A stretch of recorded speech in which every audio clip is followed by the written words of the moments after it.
Wanita dengan perawakan kurus kering itu merangkak mendekati kakiku yang kini bergetar hebat. Suara tawanya membuat suasana semakin mencekam.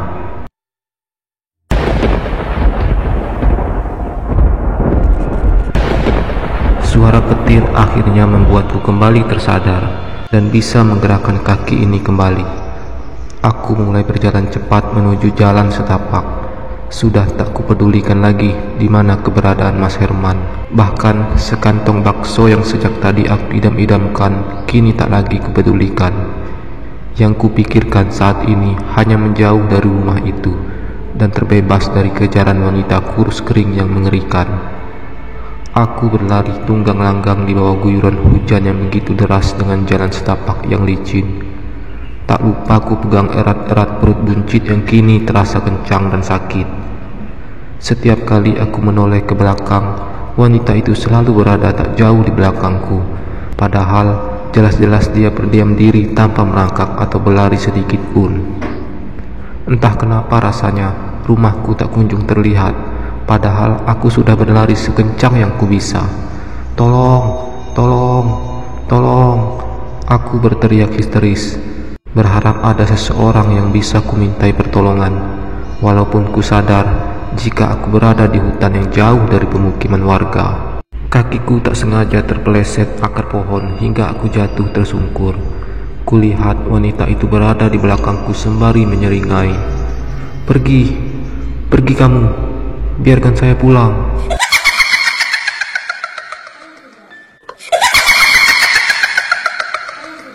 Lagi-lagi dia tertawa membuatku semakin histeris. Dia merangkak mendekat. Tak ingin kalah, aku pun ikut merangkak menjauhinya. "Tolong, siapapun tolong saya." Dia berhasil memegang sebelah kakiku dengan tangan hitam dan dinginnya. Samar-samar aku merasakan nyeri pada kaki sebelah kiriku, sebelum akhirnya menjadi amat sangat sakit saat kesadaranku mulai kembali. Aku juga merasakan tidak enak pada perutku, seperti linu, tapi aku tak pernah merasakan hal seperti ini sebelumnya. Namun aku bisa bernapas lega kala ku sadari saat ini aku sudah bukan berada di hutan lagi, melainkan di kamarku sendiri. Entah apa yang terjadi setelah makhluk tinggi kurus itu berhasil menangkap kakiku. Kulihat ibu mertua sedang duduk tak jauh dari tempat aku berbaring dengan wajah cemas. Sepertinya dia belum menyadari jika aku sudah bangun. Entah apa yang harus kujelaskan padanya nanti. Tapi tak kutemukan sosok Mas Herman sejak tadi. Kemana dia sebenarnya? Kenapa begitu misterius sejak tadi? Kenapa begitu misterius sejak tadi? Ku coba menahan rasa sakit dengan sekuat tenaga saat ku dengar suara ketukan dari depan pintu. Ibu yang masih belum menyadari jika aku sudah bangun langsung berlari menghampiri pintu, lalu membukanya. "Ayo masuk, Mbah. Di mana menantumu?" Terdengar suara perempuan tua dari depan. Sepertinya yang dia maksud adalah aku. "Di kamarnya, Mbah." Tiba-tiba perutku terasa kencang dan amat sakit. Sakit tak bisa kutahan lagi. Aku berteriak sekencang mungkin. Orang yang mereka panggil Mbah itu langsung menyerbu kamarku. Kutebak wanita tua itu adalah seorang dukun beranak. Rupanya ada Mas Herman juga. Ya, aku tak salah lihat. Itu Mas Herman. "Ada apa sih? Apa yang sakit?" tanya Mas Herman dengan wajah panik. Aku tak bisa menjawab pertanyaannya. Aku hanya bisa memegangi perutku sembari terus berteriak kesakitan. "Bagaimana ini, Mbah? Ada apa dengan istri saya? Biar aku periksa dulu."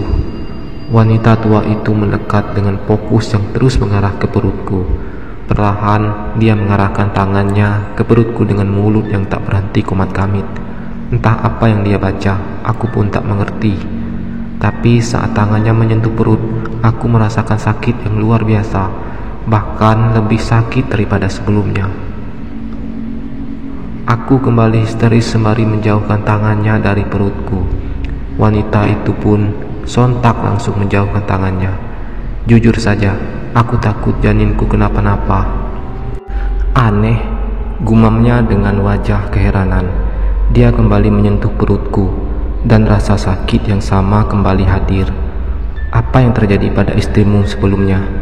Ibu dan Mas Herman kompak tak menjawab. Keduanya hanya duduk dengan kepala tertunduk. Aku tahu, pasti mereka berat menceritakan jika aku telah melanggar pantangan yang sangat berat tadi sore. Tapi, bukankah seharusnya mereka menceritakan apa yang terjadi, agar wanita tua yang kuyakini adalah dukun beranak ini tahu apa yang harus dia lakukan? Tak tega membiarkanku terus-menerus mengerang kesakitan, dia mengambil kain panjang berwarna hitam seperti kain jarik dari tas jinjingnya. "Herman, ikatkan kain ini pada perut istrimu. Tak perlu terlalu kencang, asal jangan sampai terbuka hingga matahari terbit nanti," ucapnya sembari memberikan kain itu pada Mas Herman. "Baik, Mbah." Aneh, saat Mas Herman yang memegang perutku, sakit yang kurasakan tak separah tadi. Bahkan saat kain itu melingkar di perut, rasa sakit itu tiba-tiba hilang begitu saja, berganti dengan sensasi dingin dan sejuk. Wajah lega tampak dari ketiga orang di depanku, termasuk ibu mertua yang sejak tadi duduk di ambang pintu kamar sembari memanjatkan doa. Baru saja aku merasakan nyaman dengan perutku, tiba-tiba kaki kiriku kembali terasa sakit, sehingga aku kembali histeris dibuatnya. "Ada apa lagi, Asih?" tanya Mas Herman. Aku hanya menggeleng dengan kaki menggeliat menahan rasa sakit. Tampaknya wanita tua yang kini ku ketahui namanya adalah Mbah Mar itu mencurigai kakiku yang terbungkus selimut. Dia mulai mendekat, namun tiba-tiba ibu mertua melarangnya.